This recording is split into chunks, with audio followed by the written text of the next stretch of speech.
irmãos, em igreja, um menino que dessa idade, de 11 anos, 12 anos, comece a ler Bíblia. Nós temos hoje grandes homens de Deus, até na política, que estão lá hoje servindo a igreja do Senhor, mas com 12 anos de idade lia a Bíblia em casa e aprendia a Sagrada Escritura. E esses meninos vão ter muito futuro, porque a própria Bíblia vai mostrar para a gente: filho meu, não te esqueças da minha lei, e o teu coração guarde os meus mandamentos. Então sai daqui hoje disposto a praticar o que a Bíblia ensina. Lê Bíblia, leia, crie um hábito. Como que eu posso fazer, pastor? Você levanta pela manhã, nem que for um versículo, leia. Firma com você um propósito. Você tem a vida toda para ler a Bíblia. Então começa hoje a ler. Vai lá no primeiro capítulo, do primeiro versículo e leia a palavra de Deus para você aprender, porque vai chegar uma hora que você vai ter lido toda a Bíblia e você vai ler e vai gostar tanto, vai te edificar tanto, vai te abençoar tanto, que você vai ler 1, 2, 3, 4. Eu já perdi as contas de quantas vezes eu li Bíblia, porque pelo menos uma vez por ano eu leio a Bíblia. Eu já perdi as contas, já estou aí uns 30 anos no Evangelho, 35, faz as contas aí de ser... Faz tempo que eu estou com 30 anos, faz uns bons anos que eu falo que eu estou com 30 anos no Evangelho. Então eu já tenho mais tempo, mas pelo menos uma vez por ano. Então eu posso dizer que no mínimo 30 vezes eu já li a Bíblia Sagrada. Eu não falo isso para me gabar, mas eu falo isso para dizer para você que é possível ler Bíblia. É possível você ser abençoado na palavra. É possível você aprender as Escrituras. É possível você se santificar. É possível você se manter limpo. É possível você se manter firme. É possível ser usado por Deus. É possível ser útil nas mãos do Senhor através da palavra de Deus. Mas a gente tem que ter esse propósito de guardar. O Senhor Jesus pediu isso e cabe a mim e a você responder à oração de Jesus também, quando como discípulos a gente se santificar na palavra. Olha o que a palavra de Deus diz: porque eles, os mandamentos, aumentarão os seus dias e te acrescentarão anos de vida e paz. Irmãos, quando uma pessoa está com ansiedade, ela não tem paz, ela não está em paz. Quando uma pessoa tem depressão, não dá para falar que essa pessoa tem paz dentro dela.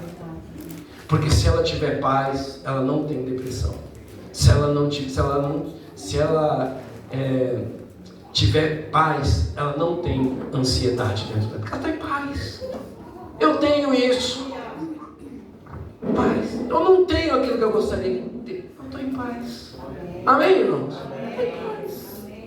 Fico ansioso porque eu não tenho, porque eu preciso, porque eu queria, porque eu desejo. Não, eu estou em paz. Porque Deus é comigo. Amém? Diz a Bíblia, os mandamentos eles vão acrescentar, vão dar à pessoa anos de vida e paz. Você vai ter vida e paz. Quem vive numa depressão, numa ansiedade, não tem vida, porque ele está ansioso. Pois é, que ele está esperando que venha acontecer e que não acontece. Então ele não tem vida, não está vivendo hoje porque ele queria viver o amanhã hoje. Então ele não tem vida, ele está vivendo, ele não tem vida. Mas quando a gente tem vida e paz, a gente não tem essas coisas. E o que traz para a gente? Os mandamentos. Eles vão trazer e vão acrescentar-nos de vida e paz. Aqui há uma garantia. O pai pode dizer assim: meu filho não vai faltar o que comer, o que beber para ele, porque eu vou garantir. Amém, pode ser que garanta. Pode ser que garanta. Com esforço, com trabalho, de repente ganha muito dinheiro. Garante. Mas vai garantir o que comeu, o que bebeu e vestir. Agora, vida e paz, só quem garante é a palavra de Deus. Porque está escrito aqui os mandamentos é que vão garantir anos de vida e paz. Tudo que uma pessoa deseja é ter vida e ter paz. E a Bíblia está dando essa garantia. Então você tem aqui um futuro garantido para a sua vida. Você tem garantia de que vai ter paz, de que vai ter vida. Então, para a gente ter vida é porque não falta alegria, não falta prazer. Então não falta por quê? Porque não falta nada. E por que não falta nada? Porque o Senhor é o meu pastor e nada me faltará. Amém, gente? olha o que a palavra fala: não te desamparem a benignidade e a fidelidade, ata-as ao teu pescoço e escreve na tábua do teu coração. E esses conselhos foi o homem mais sábio que existiu, que está dando aqui, pelo Espírito de Deus, pelo Espírito de Deus. E ele está dizendo: fidelidade e benignidade, ser uma pessoa que quer o bem das outras pessoas e ser uma pessoa que tenha fidelidade, atar no pescoço. Então isso não pode sair de perto de você. Você tem que escrever isso na tábua do seu coração. Então tem que estar lá arraigado dentro de você. E aqui está o momento de você, adolescente, você que está aqui nos ouvindo, você garantir o seu futuro. A palavra está garantindo o seu futuro. E ela está mandando para você duas coisas que é para você não perder: fidelidade e benignidade. Ser sempre uma pessoa que busca o bem dos outros. Nunca deixar que o mal te perturbe ou tire você dos propósitos de Deus. Sempre queira o bem dos outros. Outra coisa, ser fiel. O que é ser uma pessoa fiel? O fiel é uma pessoa que tem palavra. Ele fala e ele cumpre. Se ele tem aqui um compromisso, qual é a hora do ensaio? É tal hora, estou lá no ensaio. Qual é o dia do culto? É tal dia? Estou lá no ensaio. Eu me submeto ao líder. Você é meu líder, irmão. O que você falar, nós vamos procurar cumprir fielmente aqui na obra de Deus. Então seja fiel. É hora do culto, é hora da oração. Procure ser. Mas depende do pai, depende da mãe. Aí é outra história. Mas enquanto adolescente, aprenda e põe na sua vida fidelidade e benignidade. Seja uma pessoa que queira o bem de todo mundo e seja uma pessoa fiel. Fiel. Porque se você for fiel aqui nos seus compromissos, você vai ser fiel nos seus contratos lá fora, você vai ser fiel a patrão, você vai ser fiel na escola, você vai ser fiel no trabalho, vão te dar responsabilidade, você vai ser fiel. Amanhã vão te colocar numa posição alta, você vai continuar sendo fiel. Se você começar lá de faxineiro, para você chegar depois de diretor, vão ver a sua fidelidade, você vai galgando posições, porque você é uma pessoa fiel. Ninguém vai, quando você falar eu pago, você vai pagar. Quando você falar eu vou estar aqui tal dia, eu vou estar aqui tal dia, eu vou estar aqui tal hora, eu vou estar aqui tal hora, porque você é uma pessoa fiel. Então isso tem que estar na sua vida, porque é assim que a palavra ensina que tem que ser o homem e a mulher de Deus. E agora ela vem para falar também para você, adolescente, porque se você escrever isso na tábua do seu coração, sabe o que vai acontecer? Olha o que a Bíblia diz no versículo seguinte: e acharás graça e bom entendimento aos olhos de Deus e dos homens. Que coisa gloriosa, hein? É difícil, hein? É difícil agradar a Deus e homens, porque tem hora que ou você agrada a Deus ou você agrada o homem. Mas aqui tem uma coisa que agrada a Deus e os homens: é a fidelidade e a benignidade. Se você é uma pessoa que faz o bem, procura o bem das outras pessoas, você vai agradar. E a Bíblia fala, hein? Aos olhos de Deus, põe Deus em primeiro lugar. Você já estará agradando a Deus em primeiro lugar. Aos olhos de Deus e dos homens. O que é achar graça? Achar graça é simpatia. As pessoas vão simpatizar com você. Quando uma pessoa ela acha graça aos olhos, é porque aquela pessoa simpatizou. Você é uma pessoa que todo mundo vai gostar. Quem que não gosta de uma pessoa que só faz o bem? Quem que não gosta de uma pessoa que honra o seu compromisso, que é fiel? Todo mundo quer estar perto de uma pessoa assim. Todo mundo quer um funcionário assim. Todo professor quer um aluno assim. Todo pai quer um filho assim. Toda mãe quer um filho, uma filha assim. Que seja uma pessoa que quer o bem e que faz aquilo com fidelidade. O pai falou, vai lá, vai direitinho do jeito que o pai falou. Não anda na mentira, mas anda na verdade. E vamos continuar com o que a palavra de Deus nos ensina, que são ensinamentos preciosíssimos, que se você adolescente guardar isso, daqui para frente a sua vida vai ser uma vida de bênçãos. Daqui a pouco você vai chegar aqui com seu filho, você vai chegar aqui com seu marido, você vai ser uma senhora, uma mulher de respeito, admirada, um homem admirável, e você vai trazer o seu filho aqui e você vai lembrar, aquele dia, naquele congresso, eu ouvi que era para ser uma pessoa fiel e benigna. Guardei isso no meu coração e eu estou aqui para testemunhar que aquele dia em diante Deus me abençoou. Diz a palavra do Senhor: confia no Senhor de todo o seu coração e não te estribes no teu próprio entendimento. Então é para confiar em Deus, mas de todo o coração, de verdade. De coração é de verdade. Você está confiando em Deus. Confia que Deus vai preparar tudo, confia que Deus não vai deixar faltar nada, confia que Deus vai sustentar, não precisa ficar ansioso para namorar, não precisa ficar ansiosa para namorar, não precisa nada dessas coisas. Confia em Deus, que na hora certa Deus prepara tudo do bom e do melhor. Vai o nome dele ser glorificado. Não queira dar passo errado, não queira fazer as coisas antes da hora, não vai na desobediência de pai, não vai na desobediência de mãe, que vai dar ruim. Porque a Bíblia fala que é para ser fiel. E se o pai e a mãe confiam no filho, que o filho vai voltar e vai voltar e vai fazer o que é correto, se esse adolescente ele faz o que o pai e a mãe mandam, já está agradando a Deus e também ao pai e à mãe, porque são homens. Amém, gente? Olha o que a palavra de Deus fala. Reconhece-o, aliás, diz assim, não te estribes no teu próprio entendimento, quer dizer, não se firma no seu conhecimento. Porque o meu pai não sabe de nada, eu que sei, a minha mãe não está sabendo o que é isso, o que é aquilo, então eu sei da minha vida, eu sei o que é melhor para mim, eu sei o que está certo, o que está errado. Não se firma no seu próprio entendimento nunca. Confia em Deus, é o que a palavra de Deus está falando. Não seja orgulhoso, seja humilde para confiar em Deus e que Ele vai te dar a bênção, né? Porque tem gente que acha que sabe, eu acho que eu já posso namorar, eu já acho que eu posso escolher, eu já acho que eu posso fazer, eu já acho que eu posso ser, eu posso fazer isso, eu posso falar, eu posso acontecer. Não faça isso. Confie em Deus e seja humilde. Diz a Bíblia Sagrada: reconhece-o em todos os teus caminhos e Ele o que, gente? Endireitará as tuas veredas. Às vezes a gente está indo por caminhos que a gente não sabe, será que eu estou fazendo certo? Reconhece que Deus tem que estar no seu caminho. Deus, eu não sei o que é melhor, mas o Senhor sabe, eu entrego aqui nas tuas mãos. O que é melhor para eu estudar? O que é melhor para eu fazer? Eu não sei. Mas se eu confiar em Deus e reconhecer Ele no meu caminho e falar assim, Senhor, vai na minha frente, vai na minha direção, a Bíblia diz que Ele vai endireitar os caminhos, vai fazer tudo correr bem, vai fazer tudo correr certo. E Ele endireitando os caminhos, gente, não tem como dar errado na vida da gente, né? Os adolescentes estão aprendendo a palavra? Amém? Diz ainda a palavra do Senhor. Não é só aqui não, aí também está cheio de adolescentes. Tem até uns adolescentes aí de 30, 40, né, gente? Vamos lá. Diz a palavra de Deus: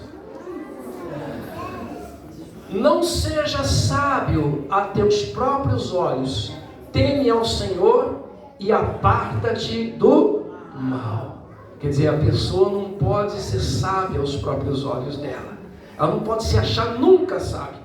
Nunca acha que você sabe. Nunca acha que você conhece. Nunca acha que você está sabendo o que está fazendo. Nunca. Não seja sábio aos teus próprios olhos, diz a Bíblia. Teme ao Senhor e aparta-te do mal. Isso aqui tem um segredo tão grande, tão precioso, que se você aprender esse negócio aqui também, você vai ter um outro benefício muito grande. Porque a Bíblia está falando assim, teme ao Senhor e aparta-te do mal. O que é temer a Deus? Se eu tenho oportunidade de praticar o mal, olha aqui, se eu tenho oportunidade de praticar o mal, a Bíblia diz: teme ao Senhor e aparta-te, foge, sai, teme a Deus. Muita gente hoje está pecando porque não tem temor de Deus. Sabe por que não tem temor de Deus? Porque não ouve, não guarda a palavra do Senhor, então não tem medo de errar, não tem medo de ficar fazendo coisa errada. Então a Bíblia fala que é para você temer a Deus. Tem gente que tem medo de pai e de mãe, mas não tem medo de Deus. Tem medo de apanhar do pai e da mãe, faz as coisas escondidas, com medo de apanhar, fica vendo coisa que não era para ver em celular, porque o pai nunca pode saber, porque se o pai souber, então ele dá um jeito ali de burlar, de o pai e a mãe não saber o que está acontecendo, porque ele tem medo do pai e da mãe.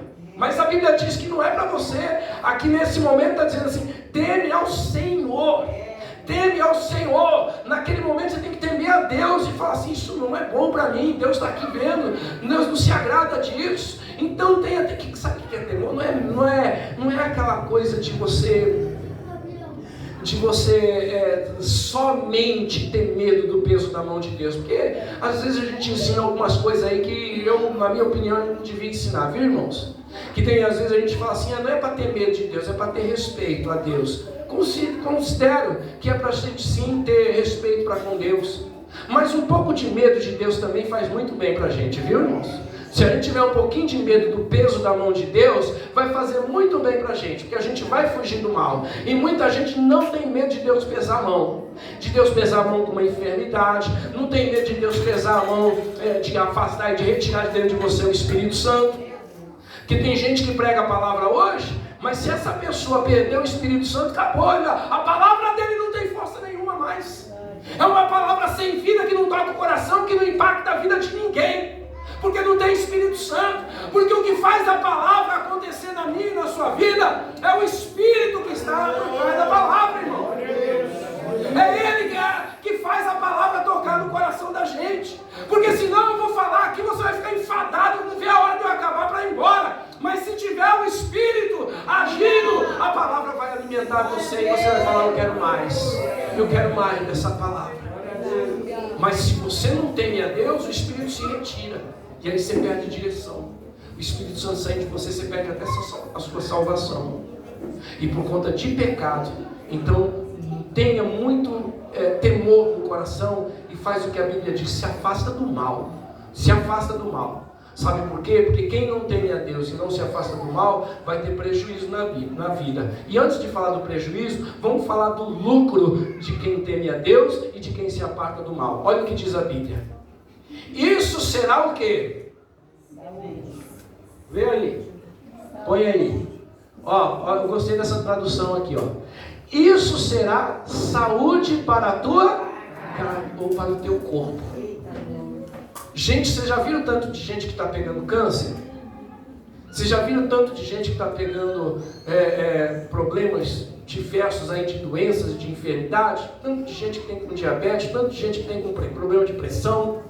Chega uma idade que não tem jeito. E nós estamos vivendo num mundo com que às vezes a gente tem que comer o que o mercado vende, né? Às vezes eu vou lá no mercado e falo, eu queria comprar tal produto, não tem. Só tem daquela marca. Você é obrigado a comprar daquela marca lá. Ah, mas eu queria um outro produto. Não tem. Você vai em tudo quanto é lugar, não tem. Só tem o que eles querem vender pra gente. E aí você é obrigado a comprar aquilo ali. Às vezes você come, mas nem sempre a gente está comendo coisa saudável para a vida da gente. Então nós estamos muito propensos à enfermidade ultimamente. Por conta de alimentação, por conta do estilo de vida que a gente leva. Mas há uma promessa na Sagrada Escritura. Que se a gente teme a Deus e se afasta do mal, isso daí vai ser para a gente remédio, vai ser saúde para a carne da gente, para o corpo da gente. Olha que coisa preciosa, irmãos. O que a Bíblia está dizendo para a gente, nos dando uma garantia de que se nós formos temente a Deus e nos apartarmos do mal, isso significa todo tipo de mal. Todo tipo de mal. Se nós nos afastarmos de todo tipo de mal, isso vai ser remédio para a gente. Olha, não tem gente que está ficando doente por causa do uso do celular e não está perdendo a visão? É mal. É um mal você ficar muito tempo ali. É um mal, faz mal. Então aparta-te do mal. Só de você se afastar, você já não perde problema, já não vai ter problema com a sua vista. Não é interessante? Então a palavra de Deus, isso aqui é uma pequena amostra, mas um exemplo pífio, pequeno demais. Mas a palavra está dizendo, eu já estou terminando, tá? Já estou acabando. Mas a palavra está dizendo para a gente que se nós tivermos temor de Deus e nos apartarmos do mal, nós vamos ter saúde. E ainda fala que é um refrigério para os ossos. Irmãos, muitas pessoas ficam curadas só pelo estado de espírito que elas têm. Tem gente, porque a Bíblia diz que, a gente estava outro dia fazendo uma pregação na igreja, lendo um dos versículos da Bíblia Sagrada que falam, e um deles diz assim, que se nós, um coração alegre serve de bom remédio. Está aqui no livro de Provérbios. Um espírito abatido virá a secar os ossos, mas um coração alegre serve de bom remédio. Esse é o versículo da Bíblia Sagrada. E a gente vê que muita gente vence uma doença, uma enfermidade, só pelo estado de espírito que ela tem. Ela tem tanta vontade de viver, tanta vontade de lutar, que ela vence aquela enfermidade ali. Por causa do espírito, da força, do espírito dela, não é nem o espírito de Deus. É o espírito dela que é para cima, que é para frente, que acredita. Então aquilo ali já alivia a enfermidade da pessoa.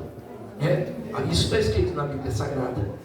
Então se só o estado de espírito da gente já faz bem para o nosso organismo, se cumpre aquilo que a palavra de Deus diz, que se a gente for temente a Deus e se afastar do mal, isso vai trazer para a gente um enlevo espiritual que vai nos ajudar a vencer enfermidades, doenças. Quantas pessoas são saudáveis, mas daqui a pouco vão se tornar enfermas.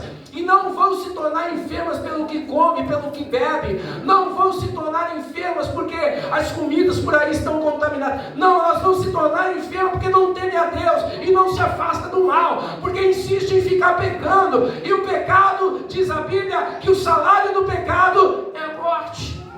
O resultado final do pecado é a morte. Então nós temos que nos afastar do mal. Então, com isso nós vamos ter cura.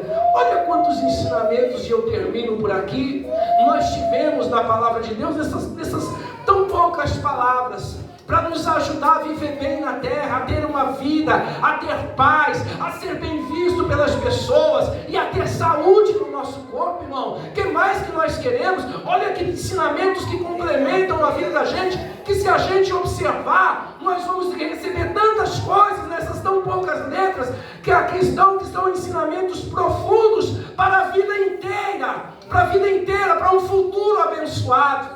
E o adolescente que foi inteligente vai guardar essa palavra. Quem for burro, não.